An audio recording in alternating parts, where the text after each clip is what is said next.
Okay, so let's talk about the last set of problems for this unit.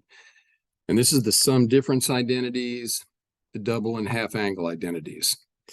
And as of now, we're not even going to use the double and half angle identities as of now. That may change. So we're already telling you, you have to memorize the original 23 fundamental identities. So these guys you have to memorize. We already talked about that.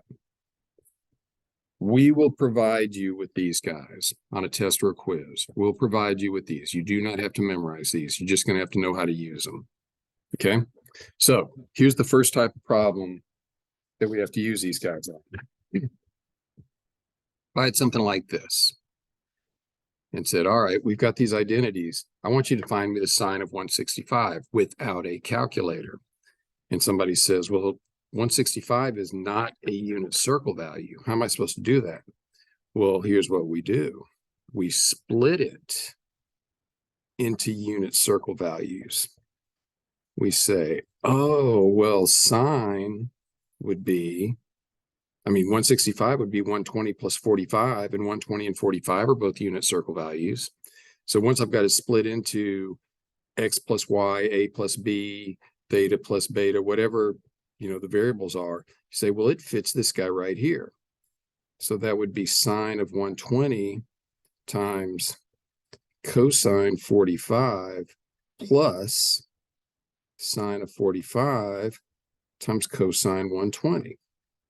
We just split that 165 into two unit circle values, and now we can plug it into the formula here. A is 120, or x is 120, and y is 45. And then you're saying, oh yeah, I know the sine of 120. That's a 60-degree reference, second quadrant, so that'd be root 3 over 2. Cosine 45, that's an easy one, hopefully, root 2 over 2. Sine of 45, easy one, root 2 over 2. Cosine of 120, that's second quadrant, so that's going to be negative 1/2. So let me see, 2 times 2, and oh, by the way, this happens every year. 2 times 2 is 4, right? Every year people mess this up. Root 3 times root 2 is root 6. Root 2 times negative 1 is negative root 2.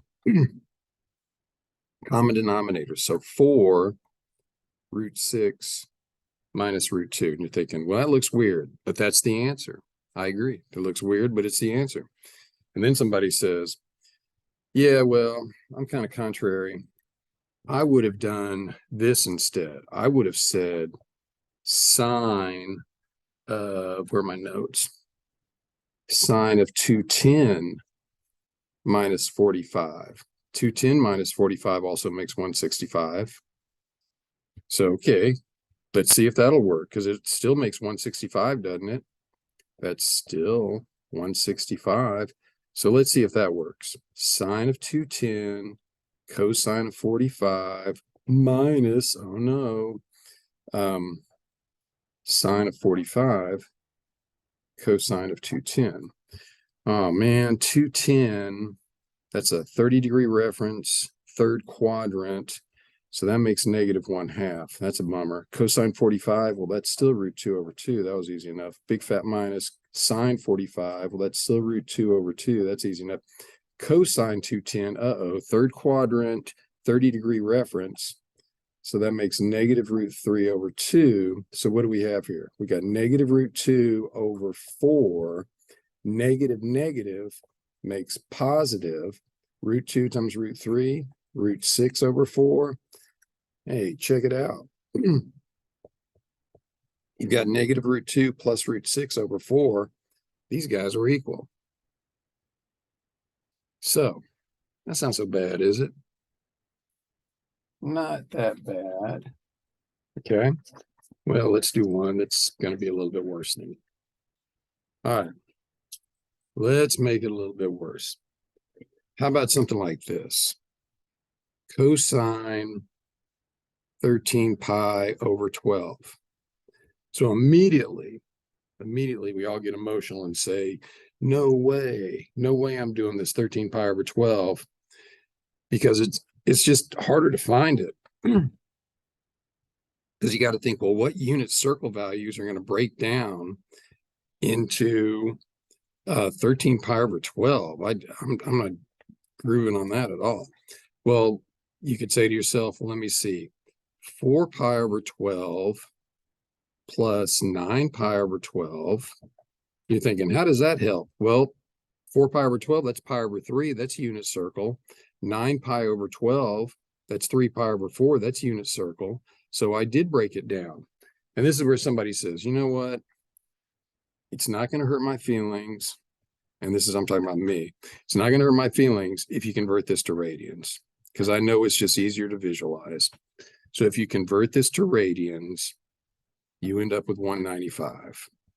Okay. If you convert it to radians, you end up with 195. And I know it's easier to visualize. And you can say, well, 195, well, let me see. This would have been pi over 3 would be 60 plus 9 pi over, that's 3 pi over 4. 3 pi over 4 is 135. And how convenient, 60 and 135 do add up to 195. So either way you do it is fine with me. Okay. Either way is fine with me. You can convert these guys into degrees before you split them up. But then you go through the whole same process again. And either way you do it, because we're changing this to pi over 3 and 3 pi over 4. And I'm going to go ahead and work it in radians, but remember the pi over 3 and the 60 would be have the same values, the 3 pi over 4 and the 135. So I'd say, okay, so I've got cosine pi over 3 times cosine 3 pi over 4. And somebody yells and says, no way, how'd you know that? Because you're going to have the formulas given to you. Since it's for the cosine, when it's plus in the middle, get a big fat minus. So sine pi over 3, sine 3 pi over 4. So cosine pi over 3, cosine 60. Oh, that's easy. That's the 1/2. Cosine 3 pi over 4. Well, the pi over 4 is the 45s. You know it's going to be root 2 over 2. Oh, no, but it's in the second quadrant. Cosine's negative. Big old negative. Cosine pi over 3. Well, that's root 3 over 2. Sine of pi over 3 is root 3 over 2. Sine of 60, root 3 over 2. Sine of 3 pi over 4, well, it's pi over 4, so you know it's root 2 over 2. And second quadrant, sine is still positive. So let me see. I get negative root 2 over 4 minus, there's only one negative, so one big negative. Root 3 times root 3. See, it seems like we're getting the same numbers all the time, aren't we? So it ends up like that. Anyway, so using the cosine. So maybe I'll do a tangent negative. I mean, a tangent one later, but right now, sine and cosine, no big deal.